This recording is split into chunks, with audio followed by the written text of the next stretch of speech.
Welcome to Bourbon School. I'm Lauren. And I'm Brian, and today we are going to talk about the darling of Missouri bourbon, Ben Holladay. Let's go.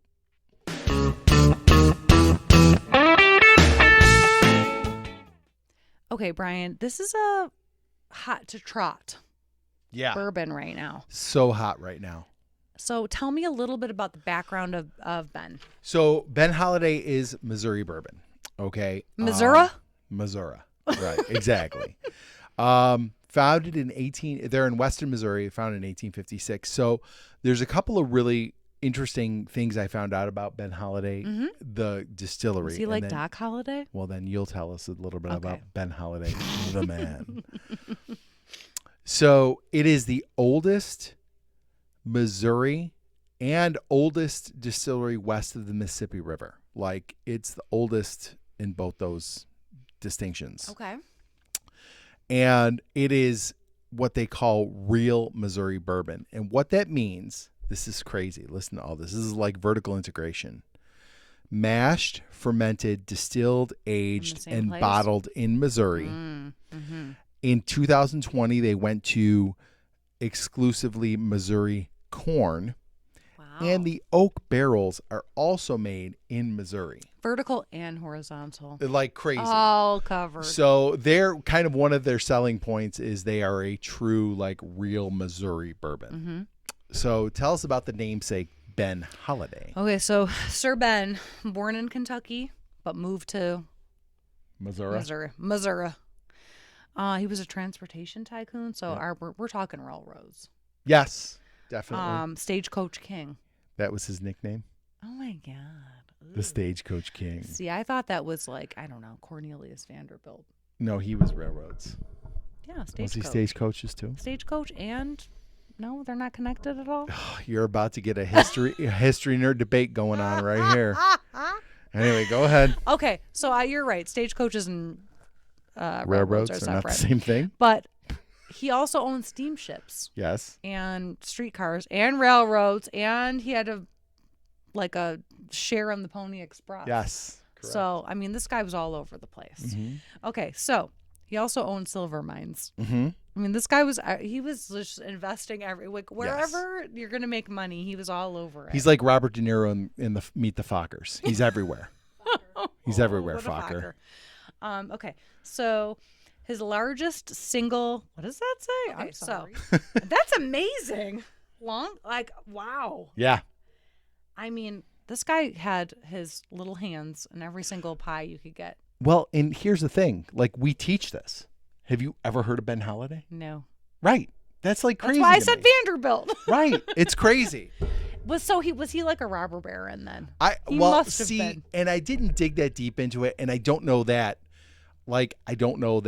the Ben Holladay website is going to tell us he's a robber baron that ran everybody out of business and ruined people. Well, he really wouldn't be because it was pre-Civil War. Right. So if in 1856 he's distilling his first bourbon, he's like a pre-robber baron. They said this dude was like friends with Brigham Young and Abraham Lincoln. Like, he was like a really important, he's a political ace. He's influential dude. Yeah. And I've never heard of him until I bought this bottle. So that's kind of a little bit of history about where this comes from. Now, to me, I had not heard of Ben Holladay until probably 3 or 4 months ago. Mm-hmm. And so, but I also knew that people were really high on it. Mm-hmm. Like, it was like I said, the darling of YouTubers, of WhiskeyTube, was Ben Holladay. So it's finally shown up around us. And so we've got the two basic offerings. We've got the Bottled in Bond, Missouri straight bourbon whiskey. Sir, you picked this up recently. This one I got off of Sealbox. Okay. So this one I didn't get locally. Had it for a little bit. But just a week ago I found this one locally, and they also had this one. So now I don't want to hear your thoughts yet because I want to. Oh no, I'm not going to say a word. I haven't tasted either of these yet. So we've got the Bottled in Bond whiskey, and then we have the soft red wheat, which immediately I think of Maker's Mark. Mm-hmm. So I really am interested to see how this is. I've tried it, but I'm really interested to hear your thoughts, especially on how you think it compares to like a Maker's Mark. So let's go ahead. Let's start with the Bottled in Bond whiskey. And a cool thing that if I can, it's a screw cap, so that's fun. I do like a screw cap, I have to say. The fun. Maybe it's the tacky lady in me. I like the cork pop. I know. Although I will say It's these just less. I don't know. I like the these screw unscrew. caps are a lot more substantial than like you would get on an Old Forester 100 or early times. They're a little They're thicker. bulkier. Yeah, they're bulkier. It's a fancy screw cap. It's Ben. a high class. The cool thing that they do is you can see that on the side they've got this little chart here. So what they do is they pick from different floors of the rick house. So this one comes from That is cool. right. Comes That's from really cool. Floors 4, 3, 2, and 1, or actually just 4, 3, and 2. And every month they create a different batch from different draws from the rick house. All right, they're getting me now. Right. And so like it's cool if you get That's really cool. different batches of this bourbon, you might notice subtle differences because they're drawn from different parts of the rick house. So that's kind of cool. So this comes from the lower part of the rick house. So yes, a little less variation probably. And so their bottled and bond is actually aged 6 years. They're actually both these are aged 6 years. Okay. So they do a little bit more than the standard 4 years for bottled and bond. So go ahead and give it a shot.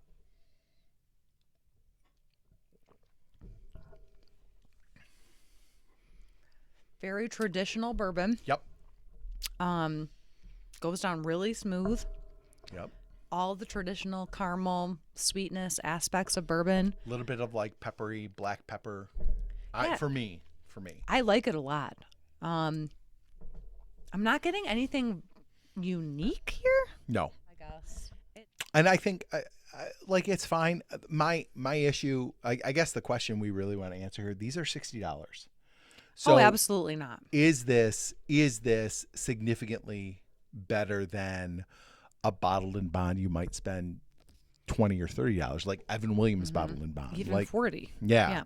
So but I think it's nice. It's actually got a very nice flavor. It's got a very well-rounded flavor to it, but it is very traditional. You're right. Okay. Yeah, no, it's not standing out to me in any way. No, I think you're absolutely right. So the next one we have, I'm going to take a little water here. The next one we have is the soft red wheat.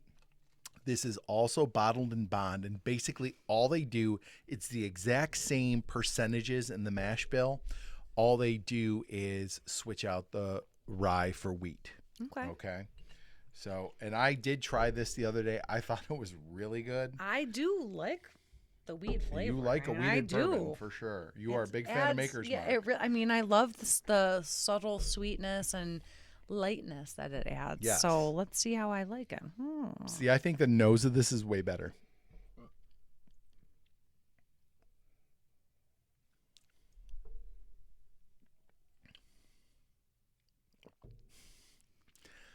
I think that is exceptional. That's a really delicious wheated bourbon. I think that is way better than this one.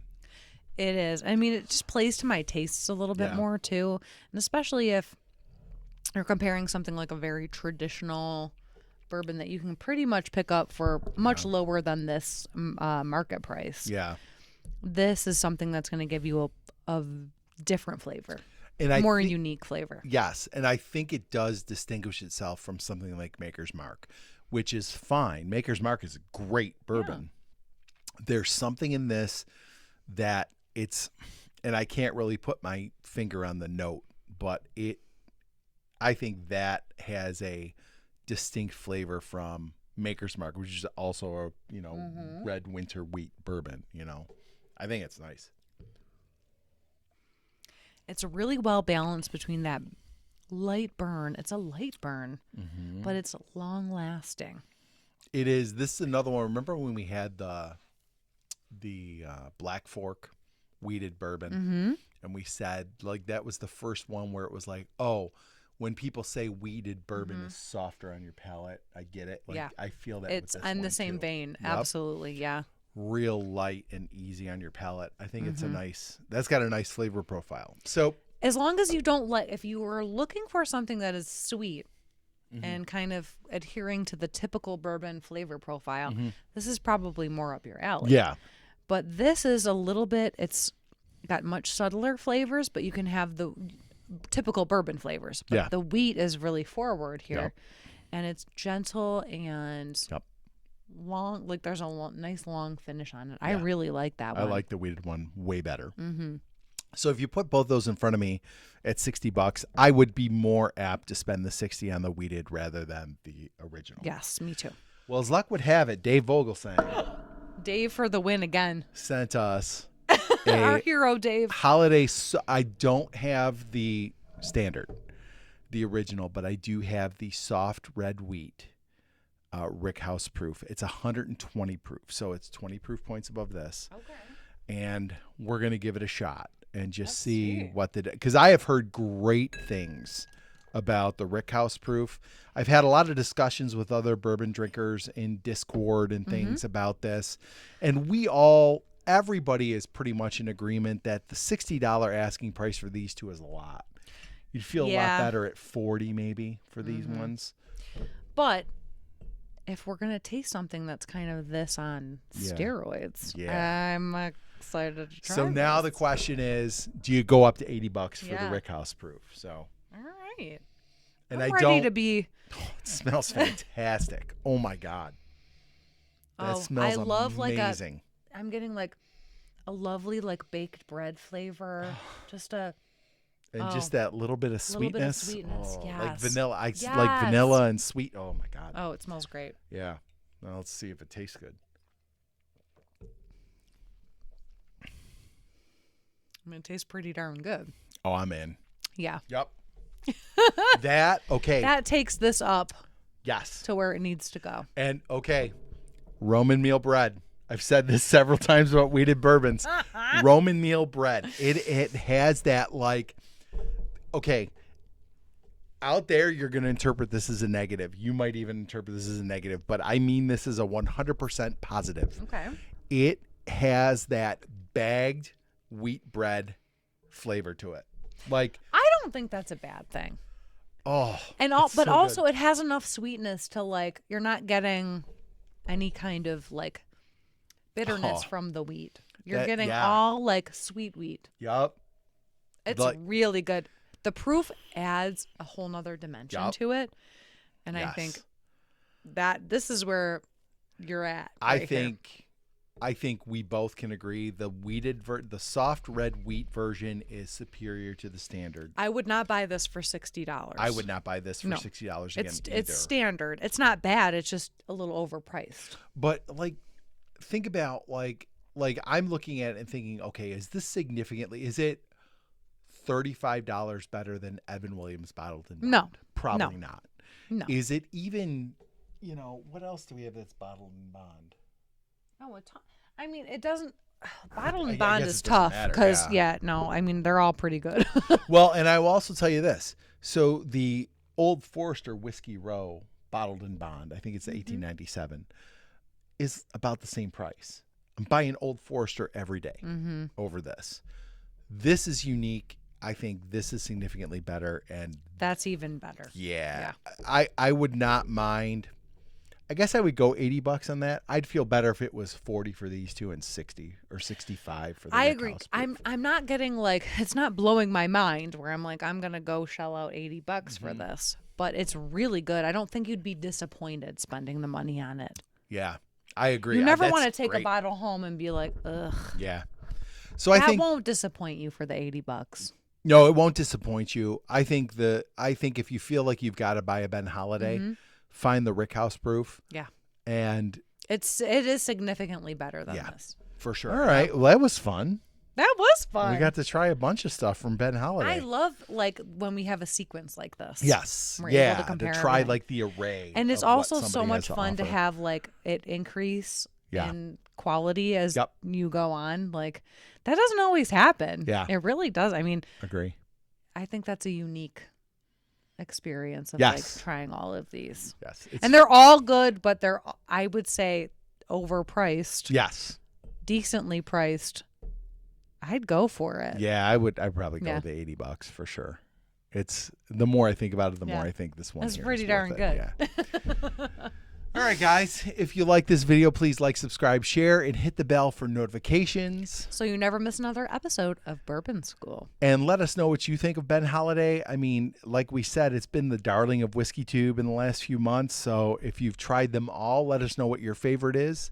And don't forget to check us out on Facebook, our Bourbon School community on Facebook. And if you're so inclined, join our Patreon for early access. And giveaways and all that fun stuff. All the bonuses. All right. Do have some. I have some too. All right. Cheers, I don't Brian. even know what this is. Cheers.